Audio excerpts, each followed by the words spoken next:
ইরানে ফের যুক্তরাষ্ট্রের হামলা, বন্দর আব্বাস সহ ১৪০টি লক্ষ্যবস্তুতে আঘাতের দাবি। বাহরাইন, কুয়েত, জর্ডানে মার্কিন স্থাপনায় পাল্টা আক্রমণ তেহরানের। লেবানন থেকে সেনা প্রত্যাহার না করলে তেল আবিবের সঙ্গে বৈঠকে বসবে না বৈরুত। আলোচনার মধ্যেও চলছে হামলা। গাজায় দখলদার বাহিনীর আগ্রাসনে ফিলিস্তিনি নিহত। ইউক্রেনে ভয়াবহ ক্ষেপণাস্ত্র ও ড্রোন হামলা রাশিয়ার, নিহত ৫, আহত ৪০। ট্রাম্পের অনুমতি মিললেও নিরাপত্তা ঝুঁকিতে কিয়েভে তৈরি হচ্ছে না প্যাট্রিয়ট ক্ষেপণাস্ত্র।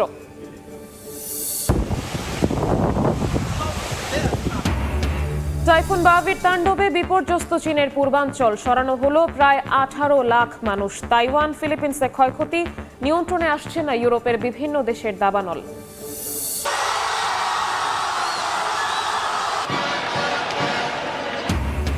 অতিরিক্ত সময়ে সুইস রক্ষণ দেয়াল গুঁড়িয়ে সেমিফাইনালে আর্জেন্টিনা। সুইজারল্যান্ডকে ৩-১ গোলে হারালো মেসিরা। নরওয়ের স্বপ্নযাত্রা থামালো ইংল্যান্ড।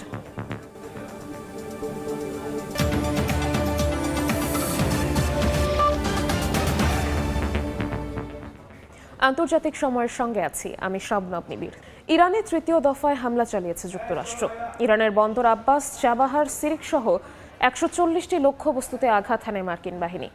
জবাবে কুয়েত, জর্ডান, বাহরাইনে মার্কিন সামরিক স্থাপনা ও বিমান ঘাঁটিতে আঘাতের দাবি করেছে আইআরজিসি।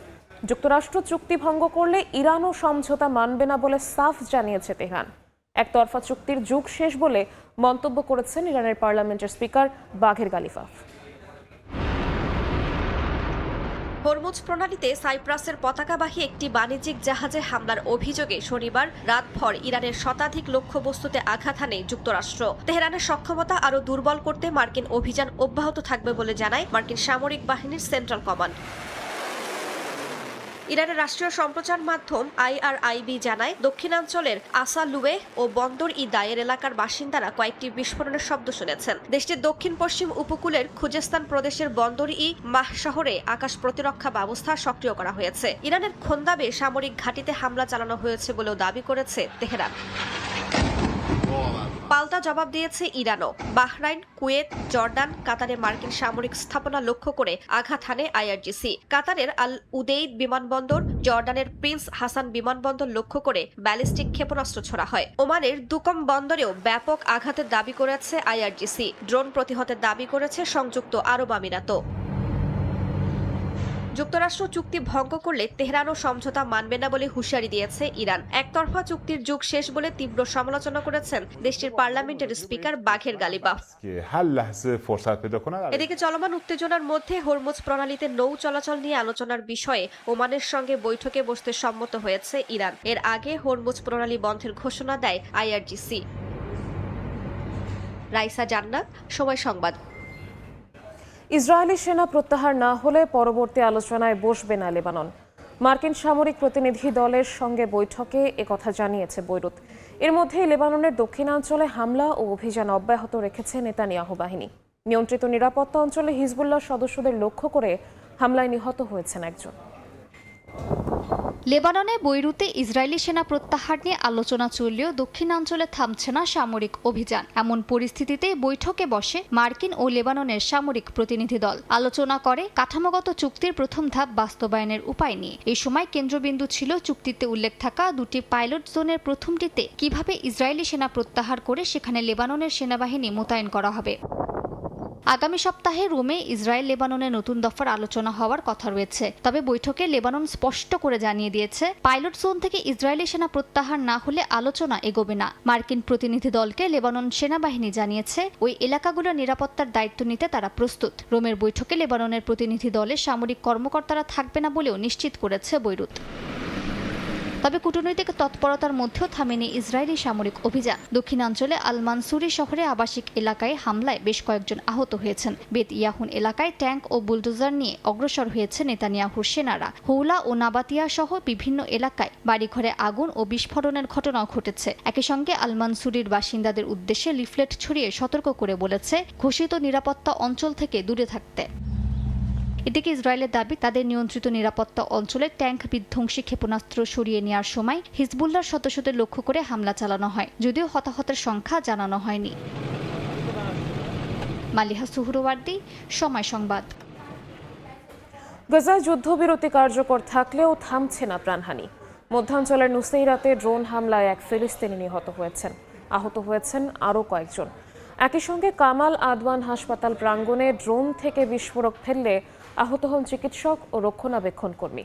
এদিকে হামাসের মুখপাত্র হাজেম কাসেমকে লক্ষ্য করে ড্রোন হামলা চালানো হলেও অল্পের জন্য রক্ষা পান তিনি। গাজার মধ্যাঞ্চলের নুসেইরাত শরণার্থী শিবিরের পশ্চিমে একটি বেসামরিক গাড়ি লক্ষ্য করে ড্রোন হামলা চালায় ইসরায়েল। স্থানীয় সূত্রের দাবি, গাড়িটিতে পরপর 4টি ক্ষেপণাস্ত্র নিক্ষেপ করা হয়। হতাহত হন বেশ কয়েকজন। আহতদের আল আউদা হাসপাতাল এবং নিহতের মরদেহ আল আকসা মার্টার্স হাসপাতালে নেওয়া হয়। ফের হামলার মুখে পড়েছে গাজার উত্তরাঞ্চলের কামাল আদওয়ান হাসপাতালও। ড্রোন থেকে বিস্ফোরক ফেলার ঘটনায় চিকিৎসক ও রক্ষণাবেক্ষণ কর্মীরা আহত হয়েছেন। ফিলিস্তিনি স্বাস্থ্য মন্ত্রণালয় বলছে, স্বাস্থ্য খাতকে অকার্যকর করে তুলতে ধারাবাহিকভাবে হাসপাতালগুলোকে লক্ষ্যবস্তু করা হচ্ছে। তাদের দাবি, 2023 সালের অক্টোবর থেকে গাজার 38টি হাসপাতালের মধ্যে 34টি আংশিক বা পুরোপুরি ধ্বংস হয়েছে। যুদ্ধের পাশাপাশি ভয়াবহ বিদ্যুৎ সংকটে বিপর্যস্ত গাজার হাসপাতালগুলো। ব্যাহত হচ্ছে অস্ত্রোপচার থেকে শুরু করে জরুরি চিকিৎসা। স্বাস্থ্যকর্মীদের সতর্কবার্তা, দ্রুত সমাধান না এলে তৈরি হতে পারে আরও বড় মানবিক বিপর্যয়। এদিকে হামাসের রাজনৈতিক ও সামরিক নেতৃত্বের ওপরও চাপ বাড়িয়েছে ইসরায়েল। মুখপাত্র হাজেম কাসেমকে লক্ষ্য করে ড্রোন হামলা চালানো হলেও অল্পের জন্য রক্ষা পান তিনি। তবে তার নিরাপত্তার দায়িত্বে থাকা একজন নিহত হয়েছেন। একই সঙ্গে হামাস ও ইসলামিক জিহাদের আরও কয়েকজন কমান্ডারকে হত্যার দাবি করেছে নেতানিয়াহু প্রশাসন।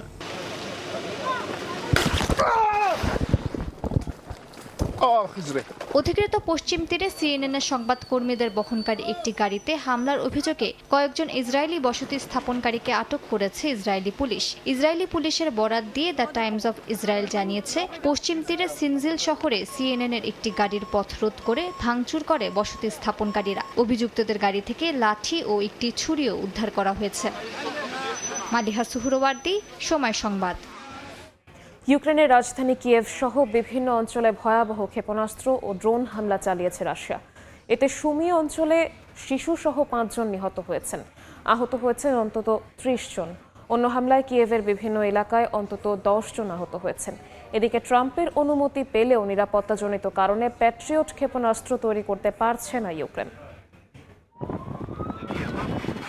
স্থানীয় সময় শনিবার ভোরে ইউক্রেন জুড়ে বড় ধরনের ক্ষেপণাস্ত্র ও ড্রোন হামলা চালায় রাশিয়া। উত্তর পূর্বাঞ্চলের সুমি অঞ্চলে 2টি গ্লাইড বোমা গণপরিবহন স্টপেজে আঘাত হানলে শিশুসহ বেশ কয়েকজন হতাহত হন। বিস্ফোরণে বাস, ব্যক্তিগত গাড়ি ও আশপাশের বহুতল ভবনও ক্ষতিগ্রস্ত হয়। একই সময় রাজধানী কিয়েভের সোলোমিয়ানস্কি, দারনিৎস্কি ও দিনপ্রভস্কিতে হামলায় বেশ কয়েকজন আহত হন। আগুন ধরে যায় বিভিন্ন গুদাম ও অফিস ভবনে।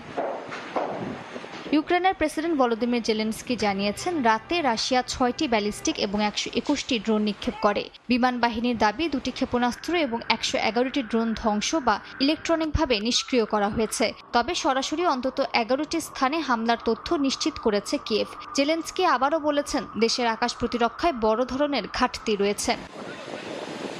অন্যদিকে রাশিয়ার প্রতিরক্ষা মন্ত্রণালয় জানিয়েছে, কিয়েভে ড্রোন উৎপাদনকারী অ্যারেড্রন কারখানা এবং ফায়ার পয়েন্ট 2 ড্রোন সংযোজন ও সংরক্ষণ কেন্দ্র লক্ষ্য করে উচ্চ নির্ভুল অস্ত্র দিয়ে হামলা চালানো হয়েছে। মন্ত্রণালয়ের দাবি, ওডেসা অঞ্চলের ইজমাইল, চর্নোমর্স্ক ও ইউঝনি বন্দরের সামরিক সরঞ্জাম, জ্বালানি গুদাম ও লজিস্টিক অবকাঠামোও ধ্বংস করা হয়েছে। এটি রাশিয়ার বেসামরিক অবকাঠামোর ওপর ইউক্রেনের হামলার জবাব বলে দাবি মস্কোর। এদিকে মার্কিন প্রেসিডেন্ট ডোনাল্ড ট্রাম্প ইউক্রেনকে প্যাট্রিয়ট ক্ষেপণাস্ত্র তৈরির লাইসেন্স দেওয়ার ঘোষণা দিলেও যুদ্ধ চলাকালে সেই উৎপাদন শুরু হওয়ার সম্ভাবনা নেই বলে জানিয়েছে বার্তা সংস্থা রয়টার্স। প্রতিবেদনে বলা হয়েছে, নিরাপত্তা ঝুঁকির কারণে ক্ষেপণাস্ত্রগুলো সম্ভবত জার্মানি বা ইউরোপের অন্য কোনো দেশে তৈরি হবে। যুদ্ধ শেষ হওয়ার পর পুরো কার্যক্রম ইউক্রেনে স্থানান্তরের বিষয়টি বিবেচনা করা হতে পারে। মালিহা সুহরওয়ার্দী, সময় সংবাদ। আন্তর্জাতিক সময় আরও থাকছে। কানাডা টরন্টোয় সাংস্কৃতিক উৎসব চলাকালে বন্দুকধারীর গুলিতে নিহত 2, আহত 3। জানা যায়নি কারণ, চলছে তদন্ত। ঘটনাস্থলে নিরাপত্তা জোরদার। টাইফুন বাভির তাণ্ডবে বিপর্যস্ত চীনের পূর্বাঞ্চল। 18 লাখের বেশি মানুষকে নিরাপদ আশ্রয়ে সরিয়ে নিয়েছে কর্তৃপক্ষ। ঝড়ের প্রভাবে শত শত ফ্লাইট বাতিল করা হয়েছে। ট্রেন চলাচল সীমিতের পাশাপাশি বন্ধ ঘোষণা করা হয়েছে স্কুল, ফেরি ও পর্যটন কেন্দ্র। চীনে আঘাত হানার আগে তাইওয়ান, জাপান ও ফিলিপিন্সেও ব্যাপক ক্ষয়ক্ষতি ও প্রাণহানির ঘটনা ঘটে। প্রবল বাতাস, টানা বৃষ্টি আর উত্তাল সাগর এমন পরিস্থিতির মধ্যেই চীনের ঝেজিয়াং প্রদেশে আঘাত হেনেছে টাইফুন বাভি। একসময় সুপার টাইফুন হিসেবে শক্তি অর্জন করা বাভি স্থলভাগে প্রবেশের আগে কিছুটা দুর্বল হলেও এখনও বিপজ্জনক অবস্থায় রয়েছে বলে সতর্ক করেছে আবহাওয়াবিদরা। ঝড়ের আগাম সতর্কতায় ঝেজিয়াং ও ফুজিয়ান প্রদেশ থেকে 18 লাখের বেশি মানুষকে নিরাপদ আশ্রয়ে সরিয়ে নেওয়া হয়েছে। ঝড়ের প্রভাবে শত শত ফ্লাইট বাতিল করা হয়েছে, ট্রেন চলাচল সীমিত করা হয়েছে এবং স্কুল, ফেরি ও পর্যটন কেন্দ্র বন্ধ ঘোষণা করা হয়েছে। উপকূলীয় এলাকায় সাগরের জলোচ্ছ্বাসের সতর্কতা জারি করা হয়েছে। ডংতো ও তাইঝৌ সহ বিভিন্ন এলাকায় সেতুতে যান চলাচল বন্ধ রাখা হয়েছে। মাছ ধরার নৌকাগুলো বন্দরে ফিরিয়ে আনা হয়েছে এবং হাজার হাজার উদ্ধারকর্মীকে প্রস্তুত রাখা হয়েছে। ঘন্টায় 140 কিলোমিটারের বেশি গতির দমকা হাওয়ায় উপকূলীয় অঞ্চলে স্বাভাবিক জীবনযাত্রা কার্যত থমকে গেছে। চীনে পৌঁছানোর আগে বাভি জাপানের দক্ষিণাঞ্চল ও তাইওয়ানে তাণ্ডব চালায়। তাইওয়ানে ভূমিধসের আশঙ্কায় 14,000-এর বেশি মানুষকে সরিয়ে নেওয়া হয়েছে। 1,50,000-এর বেশি পরিবার বিদ্যুৎ বিচ্ছিন্ন হয়েছে এবং হাজারের বেশি অভ্যন্তরীণ ও আন্তর্জাতিক ফ্লাইট বাতিল করা হয়েছে। এদিকে ফিলিপিন্সে বাভির প্রভাবে ভারী বৃষ্টি, বন্যা ও ভূমিধসে বেশ কয়েকজন হতাহত হয়েছেন। 5 লাখের বেশি মানুষ ঝড়ের প্রভাবে ক্ষতিগ্রস্ত হয়েছেন। আবহাওয়াবিদদের আশঙ্কা, স্থলভাগে প্রবেশের পর বাভির শক্তি ধীরে ধীরে কমলেও এর সঙ্গে থাকা ভারী বৃষ্টিপাত নতুন করে বন্যা ও ভূমিধসের ঝুঁকি তৈরি করতে পারে। মালিহা সুহরওয়ার্দী, সময় সংবাদ। তীব্র দাবদাহের মধ্যে ইউরোপ ও উত্তর আফ্রিকা জুড়ে ভয়াবহ দাবানল ছড়িয়ে পড়েছে। স্পেনে দাবানলে প্রাণহানির পাশাপাশি পুড়ে গেছে প্রায় 16,500 একর বনভূমি। সরিয়ে নেওয়া হয়েছে 1,500-এর বেশি মানুষ। আগুন লাগিয়ে দাবানল সৃষ্টির অভিযোগে ফ্রান্সে 32 জনকে আটক করেছে পুলিশ। মরক্কোতেও আগুন নিয়ন্ত্রণে লড়ছে কর্তৃপক্ষ। এদিকে দাবানল শনাক্ত করতে নতুন স্যাটেলাইট উৎক্ষেপণ করেছে যুক্তরাষ্ট্র। কিছুতেই নিয়ন্ত্রণে আসছে না স্পেনের দক্ষিণ পূর্বাঞ্চলের দাবানল। আলমেরিয়া প্রদেশে আগুন গ্রাস করে চলেছে বিস্তীর্ণ বনভূমি। পুড়ে গেছে 16,300 একরের বেশি বনভূমি। নিরাপদ স্থানে সরিয়ে নেওয়া হয়েছে 1,500-এর বেশি মানুষকে।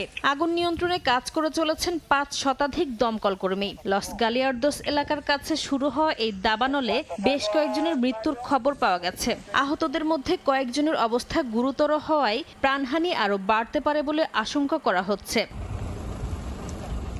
দাবানল ছড়িয়ে পড়েছে ফ্রান্সেও। লোকালয়ের কাছে আগুন ছড়িয়ে পড়ায় সরিয়ে নেওয়া হয়েছে 10,000 মানুষকে। বিভিন্ন স্থানে আগুন নিয়ন্ত্রণ, ঝুঁকিপূর্ণ এলাকা থেকে মানুষ সরিয়ে নেয়া এবং আগুনের উৎস শনাক্তে দেশ জুড়ে কাজ করছে ফ্রান্সের নিরাপত্তা বাহিনী। এরই মধ্যে বিভিন্ন অঞ্চলে আগুন লাগিয়ে দাবানল সৃষ্টির অভিযোগে কয়েকজনকে আটক করেছে পুলিশ। তাদের বিরুদ্ধে কঠোর আইনি ব্যবস্থা নেওয়ার হুঁশিয়ারি দিয়েছে দেশটির সরকার। উত্তর আফ্রিকার দেশ মরক্কোর দক্ষিণ পূর্বাঞ্চলের এর রাশিদিয়া প্রদেশেও দেখা দিয়েছে দাবানল। এরই মধ্যে আফুস মরুদ্যানে ছড়িয়ে পড়েছে আগুন। তাপমাত্রা 46 ডিগ্রি সেলসিয়াস পর্যন্ত পৌঁছানোর পূর্বাভাস থাকায় দেশের 12টি প্রদেশে সর্বোচ্চ সতর্কতা জারি করেছে কর্তৃপক্ষ। বাড়তে থাকা দাবানল মোকাবিলায় প্রযুক্তি নির্ভর উদ্যোগও জোরদার করা হচ্ছে। ছোট ছোট আগুন দ্রুত শনাক্ত ও পর্যবেক্ষণে যুক্তরাষ্ট্রের ক্যালিফোর্নিয়া অঙ্গরাজ্য ও আর্থ ফায়ার অ্যালায়েন্স যৌথভাবে ফায়ারস্যাট নামে 3টি স্যাটেলাইট উৎক্ষেপণ করেছে। বর্তমানে পরীক্ষামূলক কার্যক্রম চললেও 2030 সালের মধ্যে 50টির বেশি ফায়ারস্যাট কক্ষপথে স্থাপনের পরিকল্পনা রয়েছে। বিশেষজ্ঞদের আশা, এই প্রযুক্তি বড় দাবানলে রূপ নেওয়ার আগেই আগুন দ্রুত শনাক্ত করে ব্যবস্থা নিতে সহায়তা করবে। নাসরিন রুমি, সময় সংবাদ। এবার ফিফা বিশ্বকাপের খবর।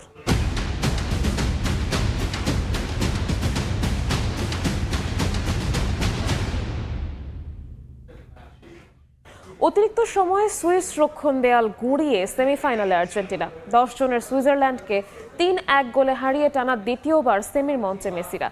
এমবোলোর লাল কার্ডে কপাল পড়ে সুইসদের। শেষ পর্যন্ত ডিফেন্ডিং চ্যাম্পিয়নদের আটকে রাখতে পারেনি জাকার দল। আর্জেন্টিনার হয়ে গোল করেছেন ম্যাকালিস্টার, হুলিয়ান আলভারেজ ও লাউতারো মার্টিনেজ। গোল না পেলেও একটি অ্যাসিস্ট করেছেন লিওনেল মেসি। যুক্তরাষ্ট্র থেকে এস এম ইকবালের ম্যাচ রিপোর্ট।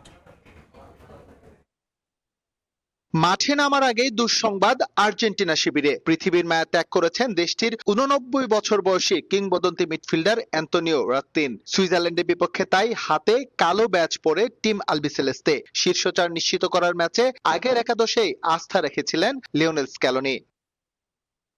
ইজিপ্ট ম্যাচে আগে পিছিয়ে পড়া আর্জেন্টিনা এদিন শুরু থেকেই মরিয়া লিড পেতে। সে অপেক্ষা ম্যাকঅ্যালিস্টার ঘোচান মাত্র 11 মিনিটে। লিওনেল মেসির কর্নার থেকে দুর্দান্ত হেডে কোবেলকে বোকা বানান লিভারপুল ম্যান। এরপর আর্জেন্টিনার খেলা শুধুই বিরক্তি উপহার দিয়েছে। পক্ষান্তরে গোল পরিশোধে মরিয়া হয়ে ওঠে সুইজারল্যান্ড। 31 মিনিটে সমতার খুব কাছেও চলে গিয়েছিল মুরাত ইয়াকিনের শিষ্যরা। সে যাত্রায় আলবিসেলেস্তেদের রক্ষা করেন এমিলিয়ানো মার্তিনেজ। রাইট ব্যাক পজিশনে এদিন বেশ নড়বড়ে দেখা গেছে স্ক্যালোনি শিষ্যদের। নাওয়েল মলিনা প্রায়ই হারিয়েছেন তার পজিশন, যার সুযোগ নিয়ে আর্জেন্টিনাকে কোণঠাসা করে ফেলে সুইসরা। 65 মিনিটে কোন রকমে দলকে রক্ষা করেন এমি, তবে আর বাঁচাতে পারেননি 67 মিনিটে। নরওয়ের গোলে সমতায় ফেরে সুইজারল্যান্ড। সমতায় ফিরে যেন আরো উজ্জীবিত হয়ে ওঠে মুরাত ইয়াকিন বাহিনী, কিন্তু তারা ব্যাকফুটে চলে যায় 72 মিনিটে এমবোলো দ্বিতীয় হলুদ কার্ড দেখে মাঠ ছাড়লে। তবে সুইজারল্যান্ডের 10 জনের দল পেয়েও তার সুযোগ নিতে ব্যর্থ হয় আর্জেন্টিনা। যোগ করার সময় লিসান্দ্রো মার্তিনেজের দুর্দান্ত একটা প্রচেষ্টা নষ্ট করে দেন কোবেল, ম্যাচ গড়ায় অতিরিক্ত সময়ে। এক্সট্রা টাইমে অবশ্য 10 জনের সুইজারল্যান্ডকে চেপে ধরে আর্জেন্টিনা। প্রতিপক্ষের উপর বেশ চাপ তৈরি করলেও বাধাপ্রাপ্ত হচ্ছিল সুইস ডিফেন্স দেয়ালে। অবশেষে 112 মিনিটে হুলিয়ান আলভারেজ ম্যাজিক তার অসাধারণ ফিনিশিং এ আবারও লিডে স্ক্যালোনি বাহিনী। শেষ মুহূর্তে পিছিয়ে পড়ে গোল পরিশোধে মরিয়া হয়ে ওঠে সুইজারল্যান্ড, যার ফলে প্রতিপক্ষের রক্ষণ ভাগে বেশ স্পেস পায় আর্জেন্টিনা।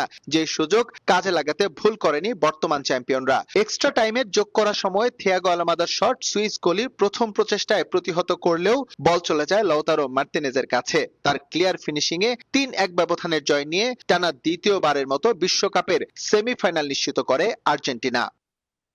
এস এম ইকবাল, সময় সংবাদ, যুক্তরাষ্ট্র।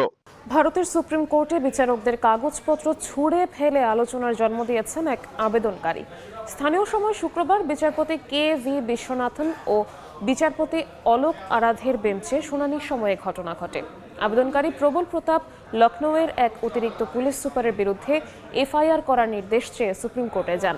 পরে আবেদনকারী নিজেকে সার্বভৌম পরিচয় দিয়ে শুনানিতে বিচারকদের নির্দেশ দেওয়ার চেষ্টা করেন। এমনকি প্রধান বিচারপতি সূর্যকান্তকে উদ্দেশ্য করে অশালীন মন্তব্য করেন। কথা বলার এক পর্যায়ে তিনি বিচারকদের সঙ্গে তর্কে জড়িয়ে পড়েন। এতে শুনানিতে বিঘ্ন সৃষ্টি হলে নিরাপত্তা কর্মীরা তাকে আদালত থেকে সরিয়ে নিয়ে যান। তবে আদালত তার বিরুদ্ধে কোনো শাস্তিমূলক ব্যবস্থা না নিয়ে তার আবেদন খারিজ করে দেন।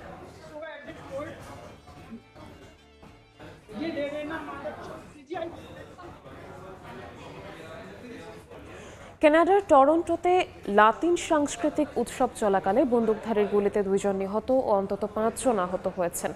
স্থানীয় সময় শনিবার শহরের মিড টাউনে অনুষ্ঠিত সালসাউন্ড সেন্ট ক্লেয়ার উৎসবের সময় এ হামলার ঘটনা ঘটে।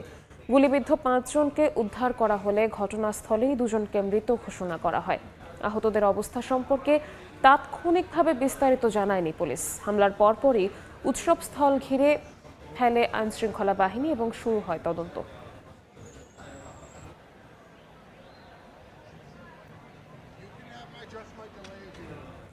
পাকিস্তানের বেলুচিস্তানে চলমান অপারেশন শাবানে আরও 16 জঙ্গি নিহতের দাবি করেছে দেশটির নিরাপত্তা বাহিনী।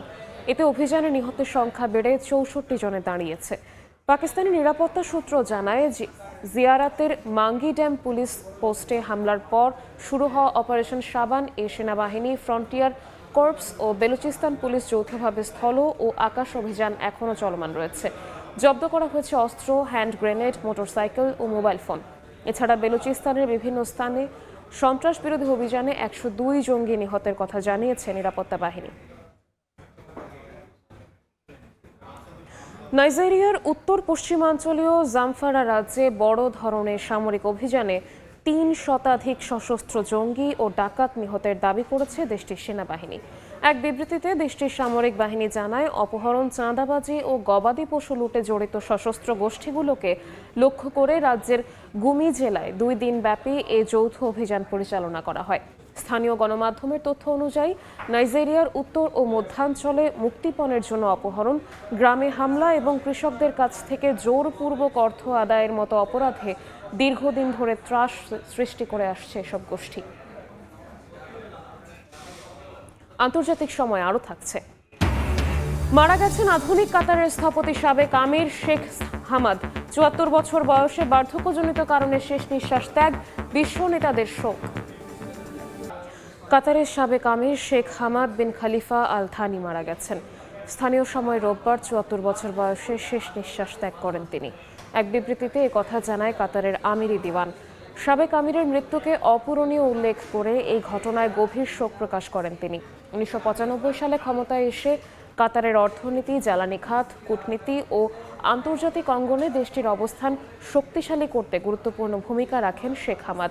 ২০১৩ সালে স্বেচ্ছায় ক্ষমতা ছেড়ে দিয়ে ছেলে বর্তমান emir Sheikh Tamim bin Hamad Al থানির কাছে দায়িত্ব হস্তান্তর করেন। মার্কিন প্রেসিডেন্ট ডোনাল্ড ট্রাম্পের ঘনিষ্ঠ রাজনৈতিক মিত্র ও সাউথ ক্যারোলাইনার রিপাবলিকান সিনেটর লিন্ডসে গ্রাহাম মারা গেছেন। এক বিবৃতিতে তার কার্যালয় জানায়, স্থানীয় সময় শনিবার সন্ধ্যায় হঠাৎ অসুস্থ হয়ে পড়েন ৭১ বছর বয়সী গ্রাহাম। এরপরেই তার মৃত্যু হয়। তবে কী কারণে প্রভাবশালী এই রাজনীতিক মারা গেছেন সে বিষয়ে বিস্তারিত কিছু জানানো হয়নি। ২০০২ সালে প্রথমবার মার্কিন সিনেটে নির্বাচিত হন গ্রাহাম।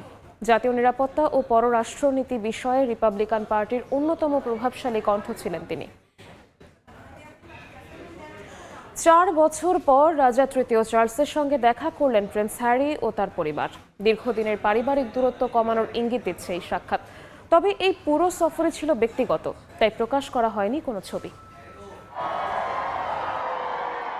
দীর্ঘ ৪ বছরের দূরত্ব, অভিমান আর বিতর্কের পর অবশেষে এক ফ্রেমে ব্রিটিশ রাজপরিবার রাজা তৃতীয় চার্লসের সঙ্গে দেখা করলেন প্রিন্স হ্যারি, মেগান মার্কেল এবং তাদের ২ সন্তান। শুক্রবার তারা ইংল্যান্ডের রাজা চার্লসের ব্যক্তিগত বাসভবন হাইগ্রোভ হাউসে মিলিত হন। ৬ বছর আগে রাজপরিবারের দায়িত্ব ছেড়ে যুক্তরাষ্ট্রের ক্যালিফোর্নিয়া চলে যান প্রিন্স হ্যারি ও তার স্ত্রী মেগান। এরপর থেকেই রাজপরিবারের সঙ্গে তাদের সম্পর্কের টানাপোড়েন শুরু হয়। হ্যারির আত্মজীবনী স্পেয়ারে রাজা চার্লস, রানী ক্যামিলা ও রাজপরিবারের বিভিন্ন বিষয় নিয়ে বিস্ফোরক দাবি করা হয়। এরপর থেকেই রাজপরিবারের অন্য সদস্যদের সঙ্গে হ্যারির দূরত্ব আরও বেড়ে যায়। প্রিন্স হ্যারির ২ সন্তান, প্রিন্স আর্চির বয়স ৭ বছর ও প্রিন্সেস লিলিবেটরের বয়স ৫ বছর। ২০২২ সালে রানী দ্বিতীয় এলিজাবেথের প্লাটিনাম জুবিলির পর এই প্রথম দাদা চার্লসের সঙ্গে দেখা হলো তাদের। তবে তাদের এই সাক্ষাতের পুরোটাই ছিল ব্যক্তিগত, তাই এই নিয়ে কোনো ছবিও প্রকাশ করা হয়নি। ৭৭ বছর বয়সী রাজা চার্লস বর্তমানে ক্যান্সারের চিকিৎসা নিচ্ছেন। রাজা চার্লসও ব্যস্ত কর্মসূচির মধ্যেও এই পারিবারিক সাক্ষাতের জন্য সময় বের করে নেন, কারণ সামনে স্কুল শুরু হওয়ায় আর্চি ও লিলিবেটরকে আবার ক্যালিফোর্নিয়ায় ফিরতে হবে। ইশিতা আক্তার, সময় সংবাদ। সৌদি আরব ভ্রমণ সহজ করতে চালু হওয়া ডিজিটাল প্যাকেজ ভিসা ব্যবস্থায় প্রথম ধাপে বাংলাদেশ সহ বিশ্বের ৭টি দেশকে সুযোগ দেওয়া হয়েছে। এসব দেশের নাগরিকরা রিটার্ন ফ্লাইট, অনুমোদিত হোটেলে থাকার ব্যবস্থা এবং ইলেকট্রনিক ট্যুরিস্ট ভিসা সহ পুরো ভ্রমণের সুবিধা পাবেন একটি মাত্র বুকিংয়ে। ফলে আলাদা করে দূতাবাসে যাওয়ারও কোনো প্রয়োজন হবে না। আরিফুর রহমানের প্রতিবেদনে বিস্তারিত। বিশ্বের বিভিন্ন দেশের পর্যটকদের আকৃষ্ট করতে নানামুখী উদ্যোগ নিচ্ছে সৌদি আরব। তারই অংশ হিসেবে প্যাকেজ ভিসা নামের নতুন এক ব্যবস্থা চালু করেছে দেশটি। প্রাথমিক পর্যায়ে এই বিশেষ প্যাকেজ ও ইলেকট্রনিক ট্যুরিস্ট ভিসার জন্য নির্বাচিত করা হয়েছে বাংলাদেশ সহ ৭টি দেশ। বাংলাদেশের পাশাপাশি তালিকায় থাকা অন্য দেশগুলো হলো মিশর, জর্ডান, ভারত, পাকিস্তান, ইন্দোনেশিয়া এবং মেক্সিকো। এসব দেশের নাগরিকরা রিটার্ন ফ্লাইট, অনুমোদিত হোটেলে থাকার ব্যবস্থা এবং ইলেকট্রনিক ট্যুরিস্ট ভিসা সহ পুরো ভ্রমণের সুবিধা পাবেন একটি মাত্র বুকিংয়ে। ফলে আলাদা করে দূতাবাসে যাওয়ার কোনো প্রয়োজন হবে না। সৌদি মন্ত্রণালয় জানিয়েছে, প্যাকেজ ভিসা বুকিংয়ের অর্থ পরিশোধের ৪৮ ঘন্টার মধ্যে ইলেকট্রনিকভাবে এই ভিসা ইস্যু করা হবে। ভ্রমণকারীরা অনুমোদিত এজেন্সির মাধ্যমে বুকিং করার পর ইমেলে তাদের ভিসা, ভ্রমণ বীমা এবং প্রয়োজনীয় কাগজপত্র পেয়ে যাবেন। ৩ মাস মেয়াদী এই ভিসার আওতায় সর্বনিম্ন ২ দিন থেকে সর্বোচ্চ ৮৮ দিন পর্যন্ত সৌদিতে থাকার অনুমতি মিলবে। বিশ্লেষকদের মতে এই ঐতিহাসিক উদ্যোগ সৌদি আরবের পর্যটন খাতকে আরো শক্তিশালী করবে। ভিশন 2030 এর লক্ষ্য পূরণে হজ ও ওমরার মৌসুমের বাইরেও সারা বছর দেশটির হোটেল মোটেলগুলো ব্যবসা মুখর থাকবে। একই সাথে পর্যটকরা এই প্যাকেজে বিভিন্ন আন্তর্জাতিক ইভেন্ট, ট্যুর ও বিনোদনমূলক কার্যক্রম যুক্ত করার সুযোগ পাওয়া পুরো ভ্রমণ অভিজ্ঞতা আরো সহজ ও আকর্ষণীয় হবে। আরিফুর রহমান, সময় সংবাদ, সৌদি আরব। প্রবাসে বেড়ে ওঠা নতুন প্রজন্মের কাছে বাংলা গান ও সংস্কৃতিকে পৌঁছে দিতে সুইডেনে এক অনন্য উদ্যোগ নিয়ে কাজ করছে সুইডেনে একমাত্র বাংলাদেশি গানের স্কুল রিদম বাংলা।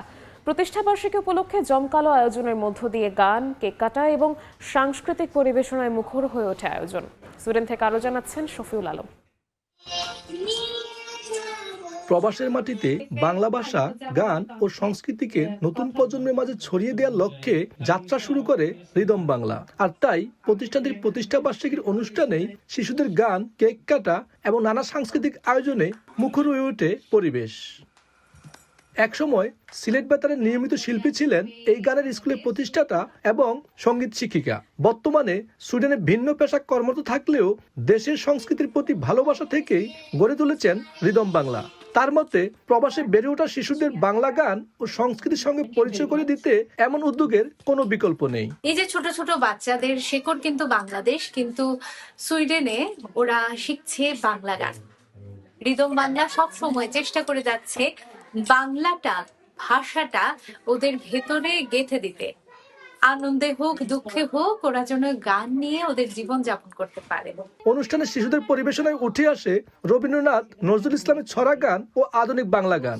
পরিবেশনা উপভোগ করতে উপস্থিত হন অভিভাবক ও অতিথিরা।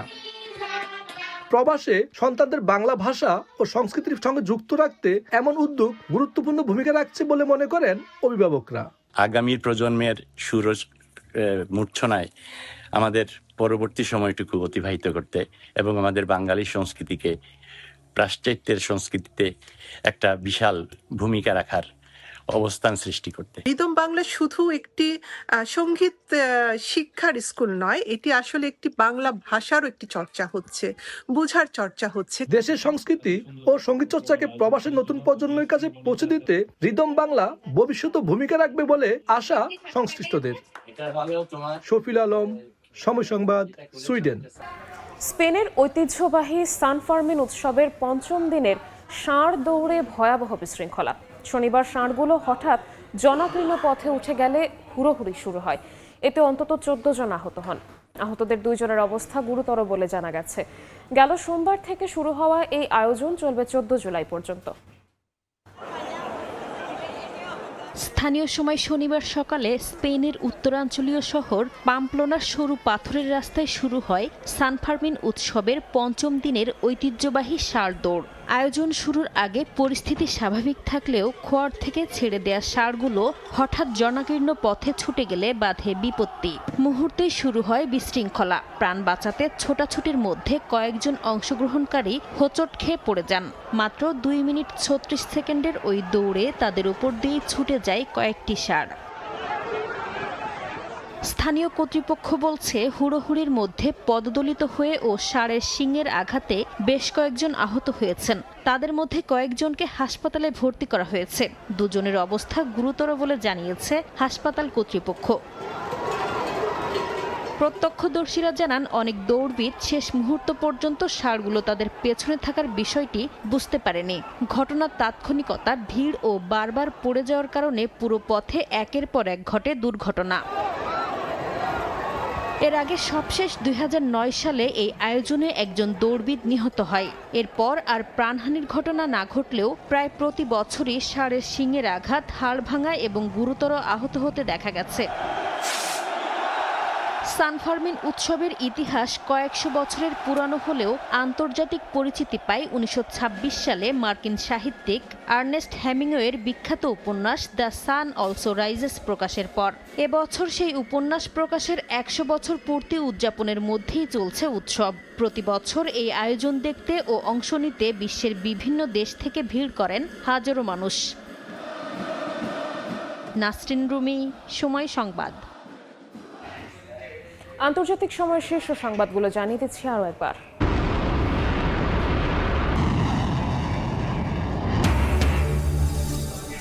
ইরানে ফের যুক্তরাষ্ট্রের হামলা, বন্দর আব্বাস সহ 140টি লক্ষ্যবস্তুতে আঘাতের দাবি। বাহরাইন, কুয়েত, জর্ডানে মার্কিন স্থাপনায় পাল্টা আক্রমণ তেহরানের।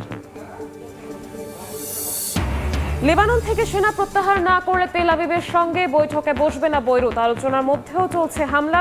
গাজায় দখলদার বাহিনীর আগ্রাসনে ফিলিস্তিনি নিহত।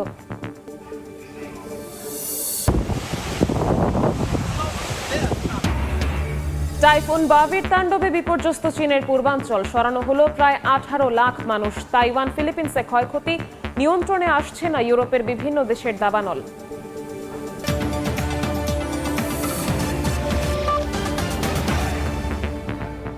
এই ছিল আন্তর্জাতিক সময়। দর্শক, বিশ্বকাপ ফুটবলের মহাযজ্ঞ সরাসরি সম্প্রচার করছে সময় টেলিভিশন। দেখতে চোখ রাখুন সময় পর্দায়। এরপর বিকেল 5টার সময় সংবাদ নিয়ে সঙ্গে থাকবেন সহকর্মী তোহা খাদ্দামিম। নিবিড় ধন্যবাদ। বিকেল 5টার সময় সংবাদ দিয়ে আসছি কিছুক্ষণ পর। সঙ্গে থাকুন সময়ের।